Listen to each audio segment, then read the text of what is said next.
ఇక గిరిజనం బాధలు తీరేనా? ఆదివాసీ పల్లెల్లో మౌలిక వస్తువులు కరువు, పోడు భూములకు పూర్తిగా దక్కని పరిష్కారం, భగీరథ వచ్చినా అందని తాగునీరు, రోడ్డు మార్గాలు లేక ఆసుపత్రులకు వెళ్ళలేని పరిస్థితి, ఏండ్లు గడుస్తున్న సమస్యలకు లభించని పరిష్కారం.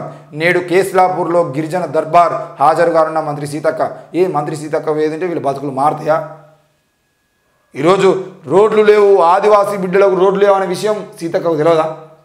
అదే సీతక్క వాగుల వెంట రోడ్ అంటే అడవులలో నడుచుకుంటూ పోతూ అంటే అడవుల పక్కనే కూర్చొని అన్నం తినుకుంటూ చెప్పులు తెగిపోతే చెప్పులు చేతులు పట్టుకొని పోయినటువంటి పరిస్థితి మనకు ఆదివాసీ బిడ్డలని కలవడానికి పోతున్నా అని చెప్పేసి ఆనాడు కరోనా టైంలో కానీ తర్వాత కానీ ఓట్లప్పుడు కానీ పోయినటువంటి సీతక్కకి ఈరోజు ఆదివాసీ బిడ్డల జీవితాలు ఎట్లున్నాయో తెలియదా? ఇప్పటికీ ఇంకా వాళ్ళ బిడ్డల గురించి ఏ నిర్ణయం తీసుకోకుండా పోయి మీరు కేసులాపూర్కి పోయి కేసులాపూర్లో గిరిజన దర్బార్ పెట్టి గిరిజన దర్బార్లో ప్రజలని సమస్యలు అడిగి ఆ సమస్యలు వాళ్ళు చెప్పిన తర్వాత వచ్చి మేము పరిష్కరిస్తామని చెప్పేసి ప్రకటించడం ఎందుకు? మీకు తెలియదా సమస్యలు ఏమున్నాయి? కేసులాపూర్లో ఏమున్నాయి, ములుగులో ఏమున్నాయి, కాళేశ్వరంలో ఏమున్నాయి, అటుపోతే భద్రాచలంలో ఏమున్నాయి, ఇటుపోతే మహబూబ్ నగర్లో ఏం సమస్యలు ఉన్నాయని చెప్పేసి ఎక్కడెక్కడ ఎస్టీ బిడ్డలు బతుకుతున్నారో ఆ బిడ్డల బతుకులు ఏ విధంగా ఉన్నాయి, ఆదివాసీల బిడ్డల బతుకులు ఎట్లా ఉన్నాయి, ఆదివాసీలకు సంబంధించిన విషయంలో గోండ్లు ఎట్లా బతుకుతున్నారు, వీటన్నిటికి సంబంధించిన విషయంలో మీకు సమస్యలు ఏందో తెలియదా? మీరు పోయి కేసులాపూర్లో అడిగితేనే, కేసులాపూర్లో తెలుసుకుంటేనే, కేసులాపూర్లో గిరిజన దర్బార్ పెట్టి అడిగితేనే సమస్యలు తెలిసిన పరిస్థితుల్లో మంత్రి సీతక్క ఉన్నదా?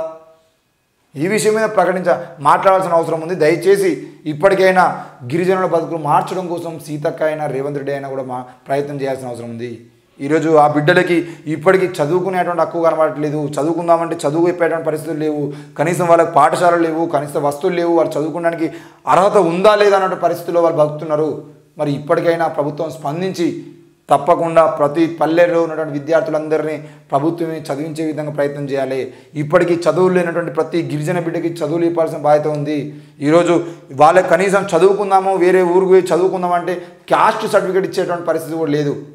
ఈరోజు మా మిత్రుడు సంతోష్ ఇస్రమ్ అని చెప్పేసి ఇదే ములుగు జిల్లాలో ఇదే కాళేశ్వరం ఏరియాలో ఇదే మేడారం సమ్మక్క సారక్క జాతరకి 10 కిలోమీటర్ల దూరంలో దాదాపుగా 10 స్కూళ్ళని నడిపిస్తూ ఉన్నాడు.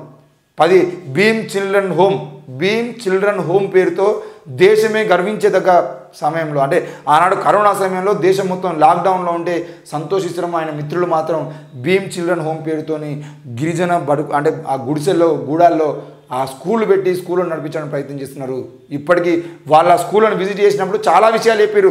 ఆ పిల్లలు 3వ తరగతి 4వ తరగతి చదివిన తర్వాత వాళ్ళని తీసుకుపోయి ఏదన్నా మంచి గురుకులంలో అంటే ఆ స్కూళ్ళలో హాస్టల్లో వేద్దామని చెప్పేసి తీసుకుపోతే ఆ బిడ్డలకి కనీసం క్యాస్ట్ సర్టిఫికేట్ ఇన్కమ్ సర్టిఫికేట్ ఇవ్వడానికి కూడా వీళ్ళది ఏ క్యాస్ట్ ఈ క్యాస్ట్ మన దగ్గర ఉన్నదా లేదా అని చెప్పేసి నెలల కొద్దీ తిప్పుతున్న పరిస్థితులు కనబడుతూ ఉన్నాయి. మరి ఈ సమస్యలన్నింటినీ ఎవరు తీసుకుపోవాలి? ఇదే మంత్రి సీతక్క నియోజకవర్గాన్ని చెప్పినటువంటి వ్యక్తే సంతోష్ ఇస్రమ్ కూడా ఈ మంత్రి సీతక్క నియోజకవర్గమే. సీతక్క కూడా తెలుసు భీమ్ చిల్డ్రన్ హోమ్లకు సంబంధించిన విషయం ఏం జరుగుతుందని. మరి అట్లాంటి స్కూళ్ళు పెట్టి వాళ్ళని చదివించి ఆ 1వ తరగతి 2వ తరగతి 3వ తరగతి అయిపోయిన తర్వాత తీసుకుపోయి కనీసం ఆశ్రమ పాఠశాలలో ఇద్దామన్నా కూడా వాళ్ళ క్యాస్ట్ సర్టిఫికేట్ లేని పరిస్థితి ఉంది. మరి ఆదివాసీ బిడ్డలకు సంబంధించిన విషయంలో తప్పకుండా ప్రభుత్వం ముందడుగు వేయాలి.